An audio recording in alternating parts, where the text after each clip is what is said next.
Episode 114, Kakak Junior tampaknya cukup waspada terhadapku, ujar Raja Racun Kecil sambil tersenyum tipis. Meskipun kita berasal dari guru yang sama, kita belum pernah benar-benar bertemu. Seharusnya hubungan kita lebih dekat dari ini. Kinmu perlahan menurunkan tangannya. Ia memang pernah mendengar banyak cerita tentang Raja Racun Kecil dari berbagai orang, termasuk dari janda permaisuri. Ia tahu bahwa alasan apoteker kakek memotong wajahnya sendiri dan mengasingkan diri ke reruntuhan besar juga berkaitan dengan pria yang berdiri di hadapannya ini. Dahulu, Raja Racun Kecil adalah murid paling berbakat dan paling dibanggakan oleh apoteker. Namun, dialah yang membocorkan rahasia terbesar gurunya kepada dunia. Pada masa itu, dunia mengenal dua sosok yang tampaknya berbeda sama sekali. Yang pertama adalah Jade Face Playboy, seorang pria tampan, elegan, dan romantis yang terkenal di mana-mana. Ia memiliki wajah yang memikat, pembawaan yang sopan, serta sikap yang membuat siapapun merasa nyaman. Banyak wanita jatuh hati kepadanya. Sementara para pria, meski iri, tetap mengaguminya. Sosok kedua adalah Raja Racun, seorang tokoh menakutkan yang ditakuti seluruh dunia persilatan. Metodenya kejam, racunnya mematikan, dan reputasinya dipenuhi kisah pembantaian. Ia pernah memusnahkan sebuah sekte hanya dengan racun, tanpa meninggalkan seorang pun yang hidup. Bahkan banyak biksu dari biara petir besar dan Taois dari sekte Dao tewas di tangannya.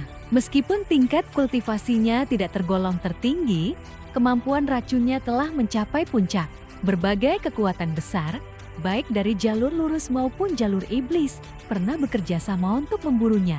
Beberapa master sekte bahkan turun tangan secara langsung, namun semuanya gagal. Mereka yang mencoba menangkapnya justru mati karena racunnya. Selama bertahun-tahun, Raja Racun selalu mengenakan topeng hijau bertaring, sehingga tak seorang pun mengetahui identitas aslinya.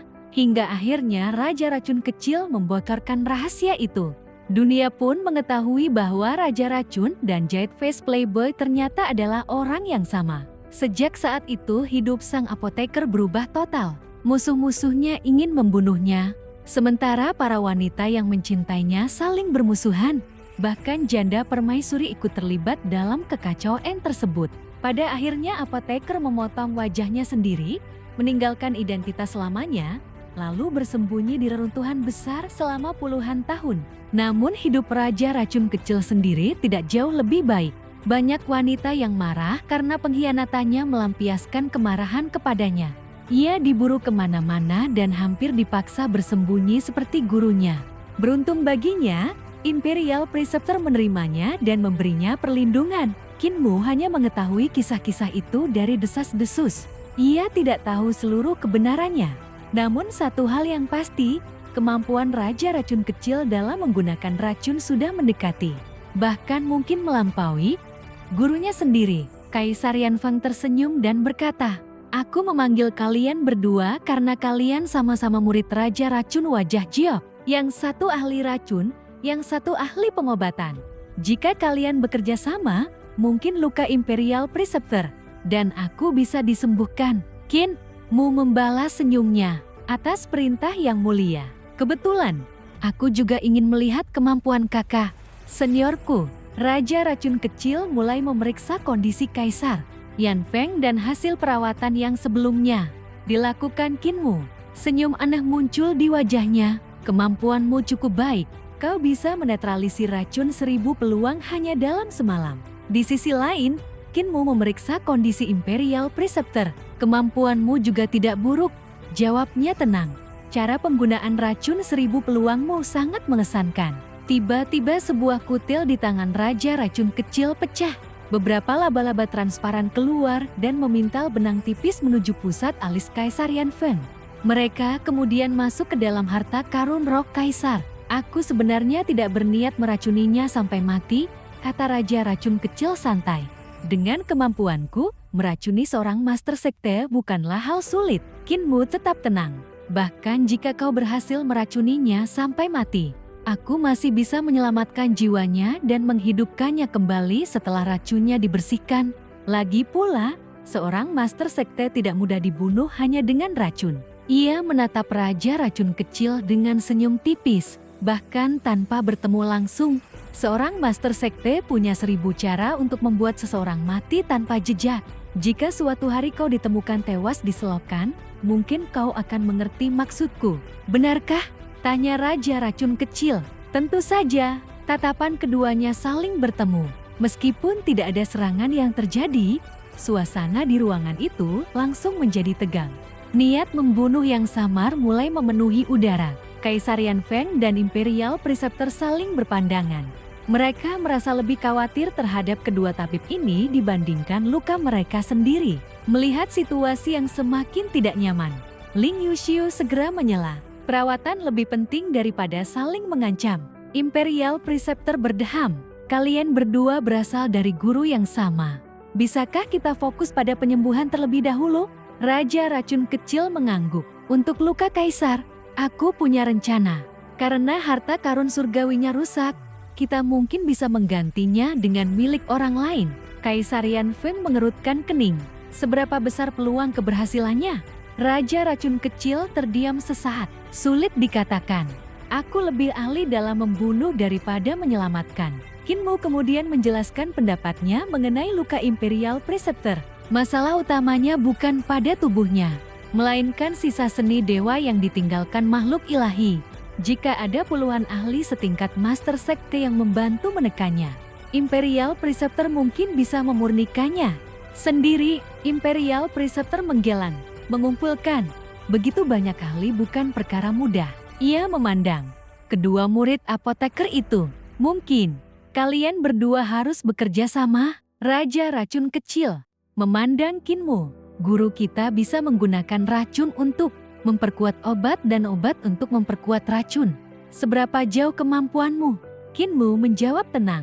Jika racunmu cukup kuat, aku bisa memperkuat efeknya puluhan kali lipat. Bagus, kata Raja Racun Kecil. Karena aku juga membutuhkan obatmu untuk memperkuat racunku. Mereka saling menatap lagi. Kali ini bukan sebagai musuh, melainkan sebagai dua ahli yang sedang menguji kemampuan satu sama lain.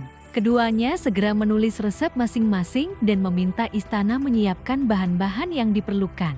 Tak lama kemudian, tumpukan ramuan memenuhi olah. Kinmu mulai bekerja terlebih dahulu. Ia menggunakan teknik 3 eliksir tubuh penguasa dan terus berganti bentuk. Energi obat dari ribuan tanaman diekstraksi dan dimurnikan berkali-kali hingga hanya tersisa beberapa pil roh berkualitas tinggi. Di sisi lain, Raja Racun Kecil menggunakan cara yang jauh lebih menyeramkan. Ia memberi makan berbagai racun kepada serangga-serangganya. Serangga itu kemudian dimurnikan menjadi pil racun dan kembali diberikan kepada serangga lain. Proses tersebut berulang berkali-kali hingga akhirnya lahir seekor laba-laba hitam yang sangat berbahaya. Gas beracun bahkan membeku di sekitarnya. Setelah selesai, keduanya saling bertukar hasil. Kinmu memberikan pil obat. Raja Racun Kecil menyerahkan cairan. Racun, yang mulia, kata Kinmu. Saatnya minum obat. Wajah Kaisar Yan Feng langsung berubah pucat, namun tidak ada pilihan lain. Pengobatan segera dimulai. Beberapa saat kemudian, ledakan energi terdengar dari tubuh Kaisar Yan Feng. Rambutnya tiba-tiba tumbuh liar ke segala arah. Janggutnya memanjang seperti tanaman merambat. Rambut di dada, tangan, dan kaki tumbuh tanpa kendali hingga merobek pakaian naga yang dikenakannya. Tubuhnya membesar dengan cepat. Dalam hitungan menit, Kaisar Yan Feng berubah menjadi raksasa setinggi puluhan meter yang terbaring di lantai olah. Setengah ruangan dipenuhi rambut. Kinmu menatap hasil tersebut dengan wajah kaku. Racun kakak senior sepertinya sedikit terlalu kuat. Di sisi lain, keadaan Imperial Preceptor juga tidak lebih baik. Benang-benang laba-laba transparan keluar dari mata, telinga, hidung, mulut, bahkan pori-porinya. Dalam waktu singkat ia terbungkus rapat seperti kepompong raksasa. Raja Racun Kecil melirik Kinmu. Obatmu juga sedikit terlalu bergizi. Keduanya terdiam. Mereka lalu saling memandang. Sampah, kedua tabib itu mengucapkan kalimat yang sama pada saat bersamaan. Tanpa membuang waktu, Mereka kembali mengambil kuas dan mulai menulis resep baru.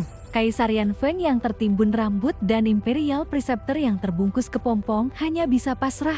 Sementara itu, para tabib istana yang menunggu di luar olah menggigil ketakutan ketika melihat rambut raksasa menjalar keluar dari dalam ruangan. Mereka tidak tahu apakah kedua pasien sedang disembuhkan atau justru sedang dibunuh. Namun satu hal yang pasti, selama Qin Mo dan Raja Racun Kecil bekerja sama, tidak ada seorang pun yang bisa menebak apa yang akan terjadi selanjutnya.